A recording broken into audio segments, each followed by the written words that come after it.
Do you think the story of ancient construction is long closed?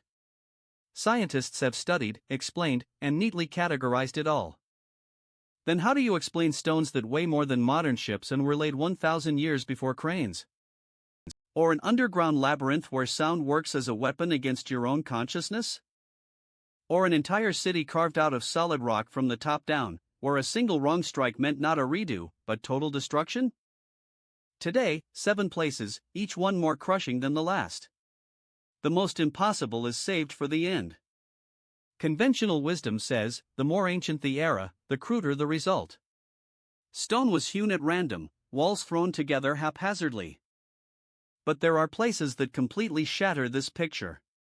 Not legends, not artifacts in display cases. Real objects standing right now in the open air. Or underground.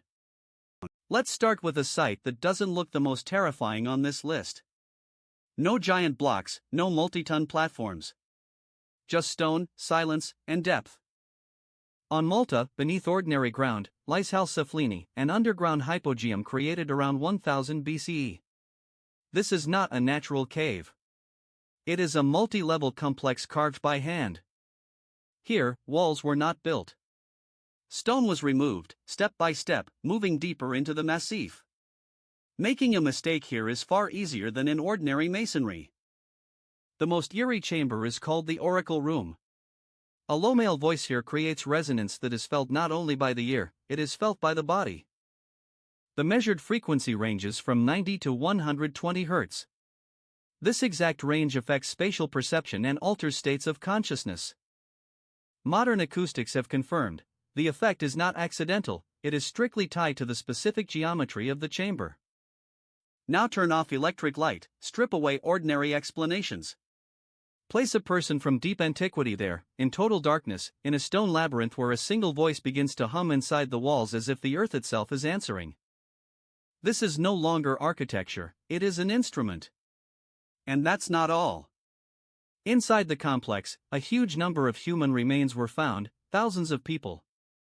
This means the place was used for a long time, seriously, and possibly for rituals whose meaning has reached us only in fragments.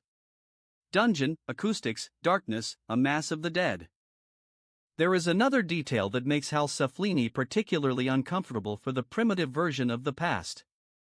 Some interior elements seem to echo the architectural forms of above-ground structures. This is not just a hollowed-out burrow. Someone transferred a ready-made spatial idea into the rock mass.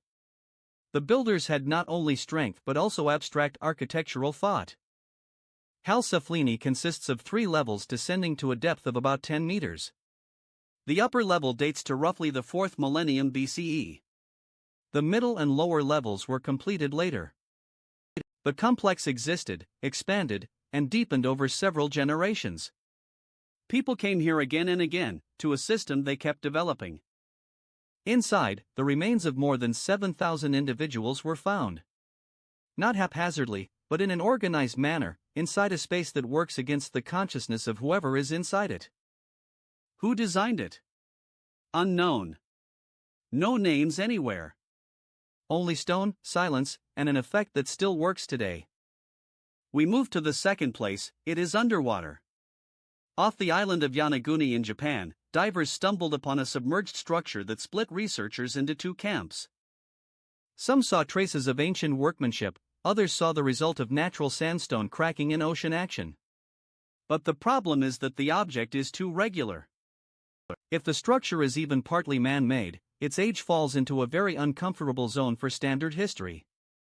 This area would have been above water at the end of the last ice age. Japanese geologist Masaaki Kimura studied the site for 20 years and declared the workmanship man-made.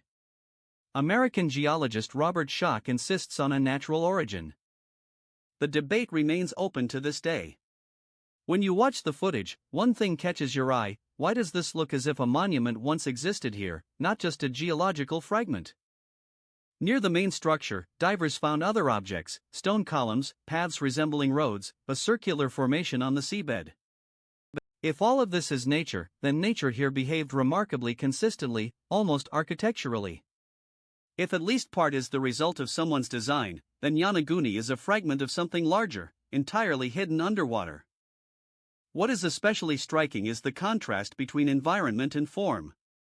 Water smooths, erodes, conceals. Yet here, instead of chaos, order is revealed.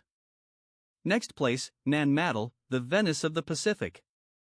But that comparison is too calm for a place where an entire stone labyrinth is built on artificial islets among canals and water. The heaviest material is basalt prisms weighing up to 5 tons each. They were transported by water from the island of Pohnpei across open ocean, without modern equipment. The complex comprises about 92 artificial islets. The operation was repeated not dozens but hundreds of times, in a marine environment where water, erosion, and the lack of solid ground are constant companions. Builders didn't just have to raise walls. They first had to impose their own order on the coastal environment, to make stone and water not destroy each other.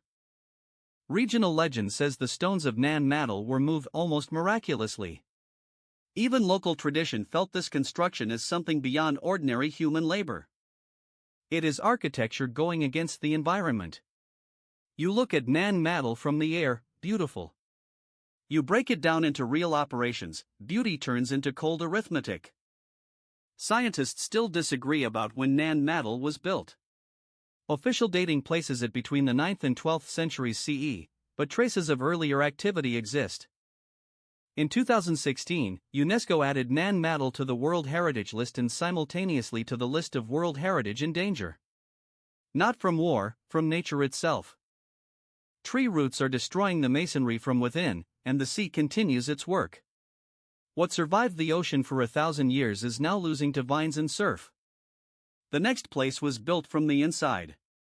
There, a mistake did not mean a redo, it meant the end. In Ethiopia, within a rock mass, lies the complex of Lalibela. If you've seen ordinary churches, forget that image. Here, buildings were not constructed from blocks, they were carved downward into solid rock. Not raising walls to the sky, but descending into the stone mass. The most famous example is the Church of Beit Georges, St. George. From above, it looks like a perfectly outlined cross sunk into the rock. From below, it looks like a full-fledged building standing inside a carved courtyard. Ancient craftsmen first had to separate the entire volume of the future structure from the surrounding rock, and only then work on the details. A mistake at an early stage would have destroyed not one block, but the whole temple. This is a fundamentally different type of construction. In ordinary architecture, you can add, replace, reinforce. Here, you cannot, one extra chip, and the work of years collapses. The complex exudes confident execution. This means the builders had not just an idea, they had a technology so well practiced that it allowed them to cut a huge volume of stone with a clear understanding of the final result. Lalibela shows that ancient people knew how to think in negative volume. You don't create form by adding material, you find it inside the stone and free it from everything superfluous. Beneath the main complex are underground passages. In 2008, ground-penetrating radar detected closed cavities with regular contours under the foundation. Monks say sacred objects lie there. Access is closed. Lalibela is still active, people pray there today, in the same halls as 800 years ago. In a space that could not be redone a single time. From Africa to Europe. In France, in Britain, stand more than 3,000 menhirs. 10 rows stretching for several kilometers. The heaviest blocks weigh up to 300 tons. One menhir can still be accepted as a local ritual gesture. Several dozen, as a tradition. But when you have 1,000 stones distributed across the landscape with noticeable order, that is a program. Karnak is in Europe, in a region that has been studied, described, mapped for a long time. And yet here stands a stone system that cannot be reduced to a single simple function. Astronomy? Possible. Ritual? Also possible. Social demonstration of power? Not excluded. But we have no universal answer that would remove all questions. Karnak leaves behind a gigantic imprint of effort without a final decoding of its purpose. An intention whose meaning outlived its executors but did not fully reach their descendants. Researchers identify several groups that were built at different times over perhaps 1,000 years. The idea was transmitted. Each generation not only knew about the complex, it considered it necessary to continue it. Karnak changes the scale of unease. Ancient people not only sometimes did the impossible, sometimes they did it systematically.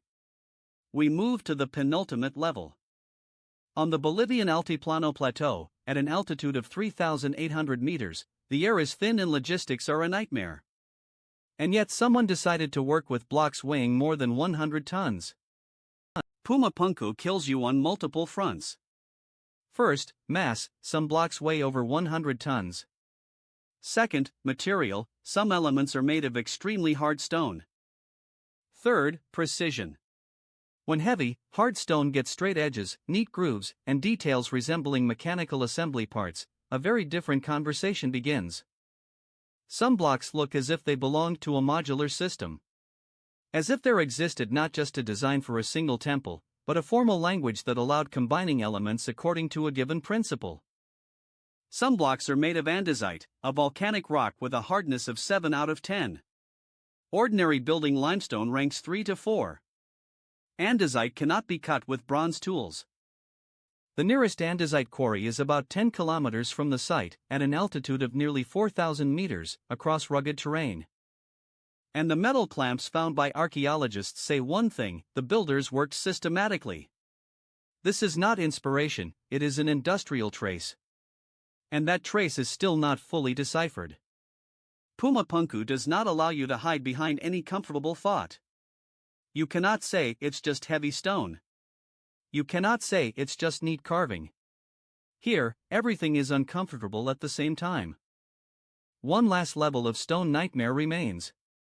In eastern Lebanon lies Baalbek. Here, ancient architecture suddenly starts speaking the language of heavy industry. The real shock does not begin with the temples. It begins at the foundation and in the adjacent quarry. The trilithon, 3 gigantic blocks at the base of the platform. Each block weighs between 800 and 900 tons. They are not just worked, they are laid into the foundation with such confidence as if this were a routine operation.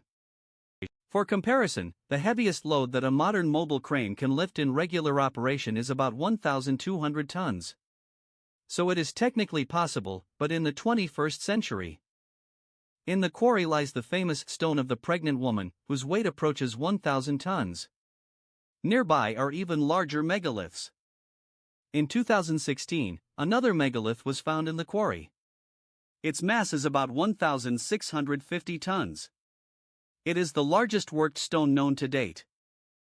Not in legends, not in hypotheses. Officially documented.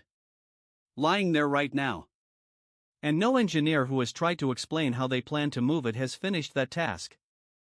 7 places. 7 objects that physically exist. Not in myths, not in hypotheses. Each of them asks the same question in different words: by what system of actions? Official science answers with 7 different caveats. And that is honest. But here is what gives no rest: 7 different cultures, 7 different epochs, and the same result. Stone that should not have looked like that. For the version of the past that we find convenient to hold in our heads. Write in the comments which of the 7 places gripped you the most. And subscribe. There are still many points on the map where reality looks like someone's very old and very inconvenient secret.